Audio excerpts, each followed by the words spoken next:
channel, The Transparent Homeschool. My name is Beth, and today I am bringing you a Q1 review. We actually finished our first quarter a while ago, but you guys know how life is. It's busy, and then things get pushed to the back, and then here I am finally making this video. But I did want to say that I feel like this quarter has probably been one of our best yet. We've been homeschooling for 4 years now. I have 3 kiddos. 2 are like officially homeschooling, and then our 2-year-old is kind of just mingling. We do have a busy book for her that I made at the beginning of the year, and then the kids do some other things, some other activities with her when they are not doing their work. So she's not getting schooled, but it's not anything formal like sit down, here's a workbook type thing.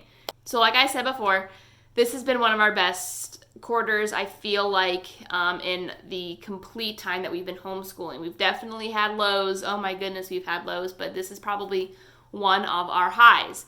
So just how I break this up, I have a worksheet. I guess you could call it a worksheet, just a printout that I made on my computer that I put in my planner. And it is a review, basically, of each quarter. I go over the highlights, what went really well, what was working, what we're going to continue doing, struggles, maybe things I need to kind of revisit and revamp, reschedule, things like that. Where my goals met, I make goal sheets for my kids at the beginning of the year, broken down by quarter, and then I make little goals for them. And then on the very bottom of the page, it talks about like what I need to change, make any adjustments, things like that.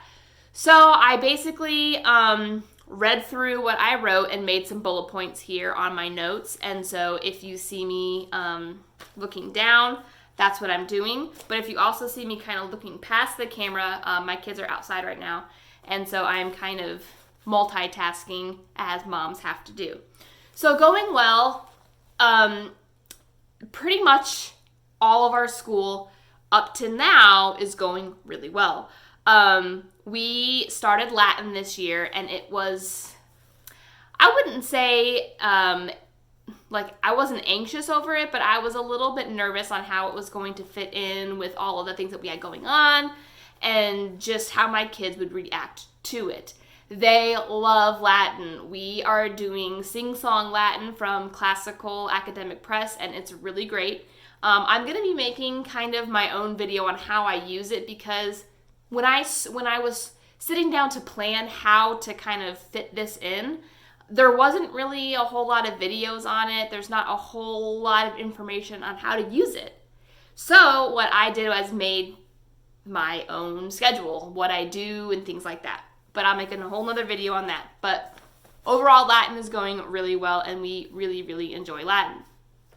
Science is going super well, so we use the good and the beautiful science. So far, we have done water, and we have done botany. So we just finished up botany last week, and both of those units are really great. I really loved them.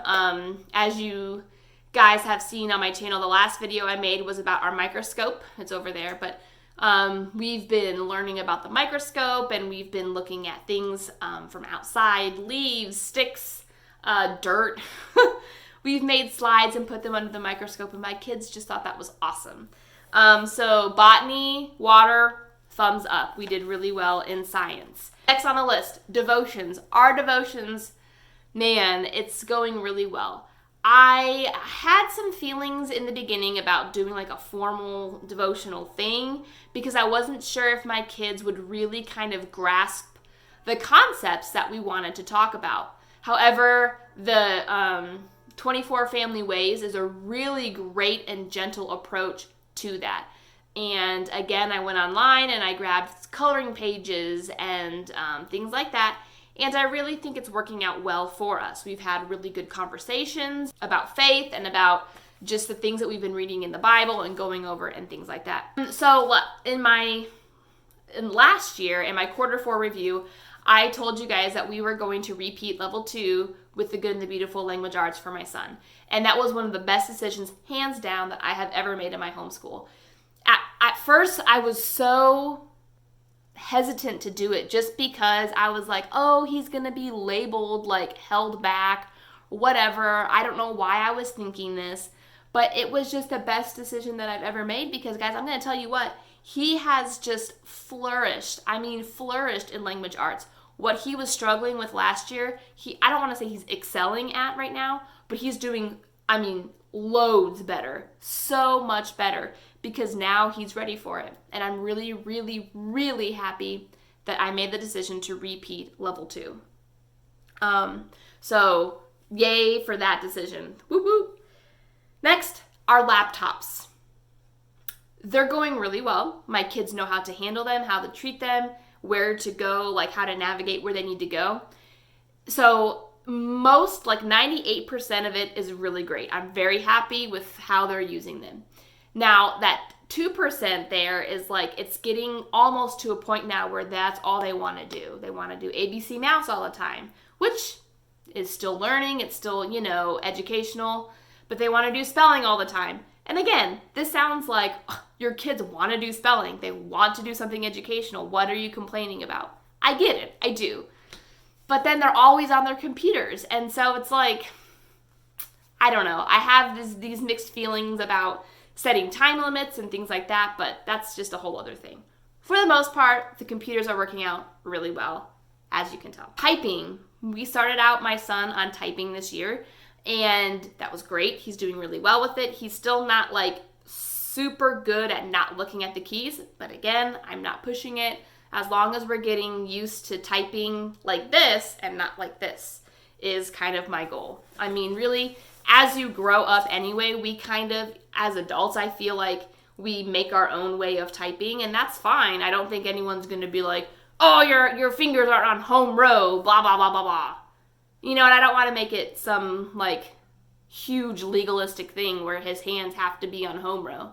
But I just want him to get that practice of multi-finger typing, I guess. But it's going really well. He really enjoys it. It's fun to see his excitement over the progress that he's making. And every time they add a new letter, like where it's going to be on the keyboard, he gets so excited, and I love that. And the last thing that's going really well for us in our quarter 1 is my 2-year-old. She's out and about. Like I said before, we have a busy book. She does like an ABC and 1, 2, 3 folder with her brother and sister. They each take turns each day doing that with her. She's kind of getting into the rhythm of our flow, which is great.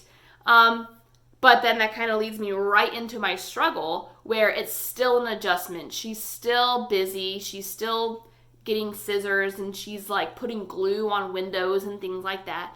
I mean, normal 2-year-old stuff. This room is very enticing. It's very colorful. There's stuff everywhere. As I was saying, my 2-year-old is still like, I don't want to say destructive. She kind of is. But again, like I said, this room is so inviting. It's enticing. There's lots of things to touch and get into. It's been a struggle. It's going to continue being a struggle. I just think, you know, until she gets older to where she knows what to do, how to act in this schoolroom. She's 2 years old. She's busy. This is just how it is. We do still have meltdowns about things that she wants to touch that she cannot, and so we deal with that as they come. But for the most part, like I said, it's been part of the going well category instead of the struggles category. But there is a little bit of the struggle that comes along with that. Now, the next one on our struggles is my son's reading.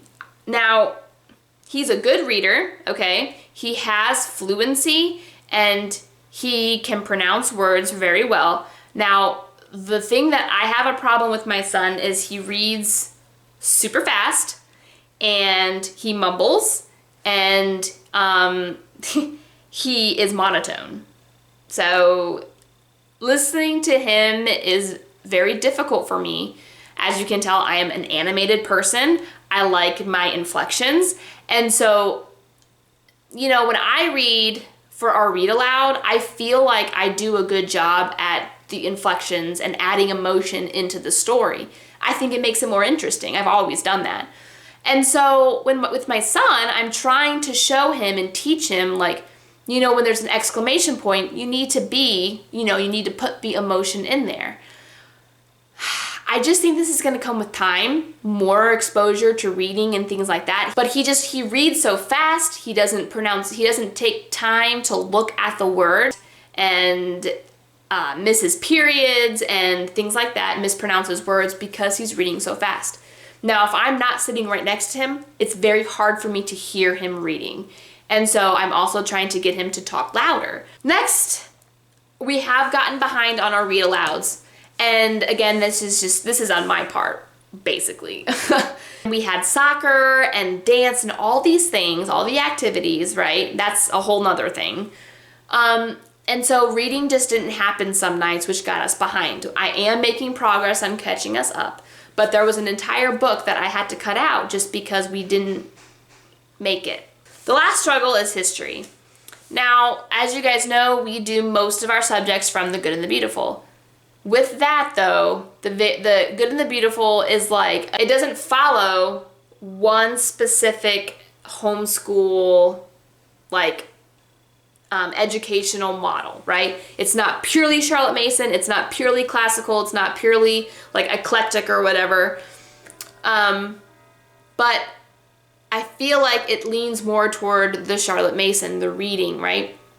And guys, I'm going to tell you, it's a lot of reading for my kids. And I feel like my kids have a pretty decent attention span, and it's even long for me.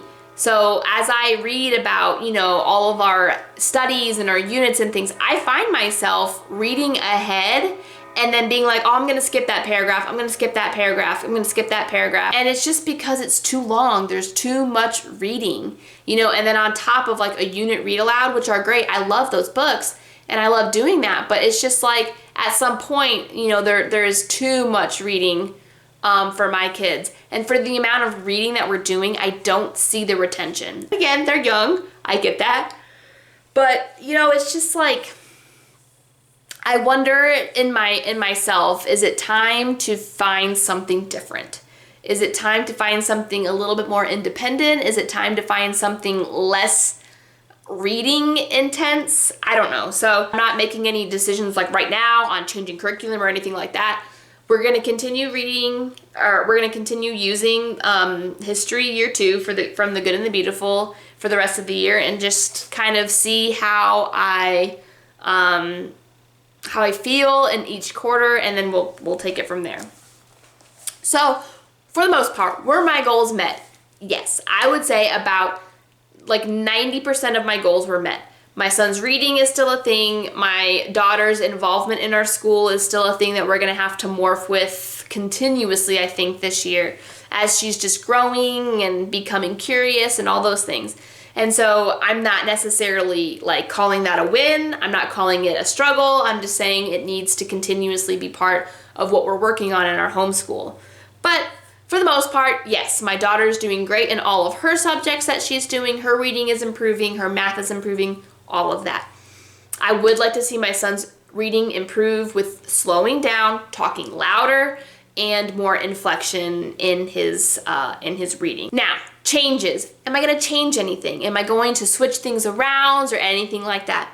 Well, it's funny because, again, people will say, well, why are you fixing something that's not broken, right?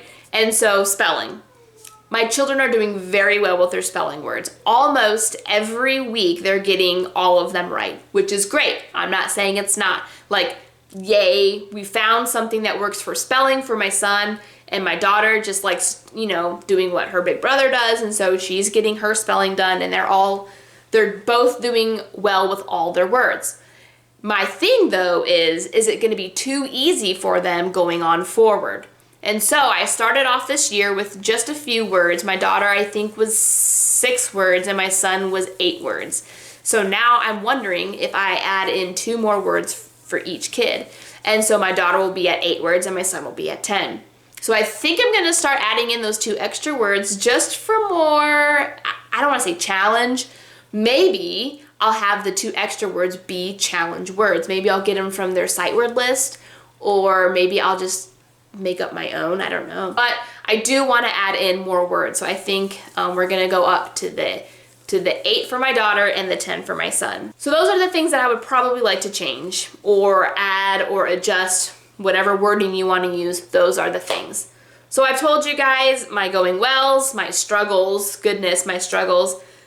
Were my goals met? Yes, they were. Most of them were. And then the changes or adjustments. And so overall, again, really good quarter. I'm really excited about it.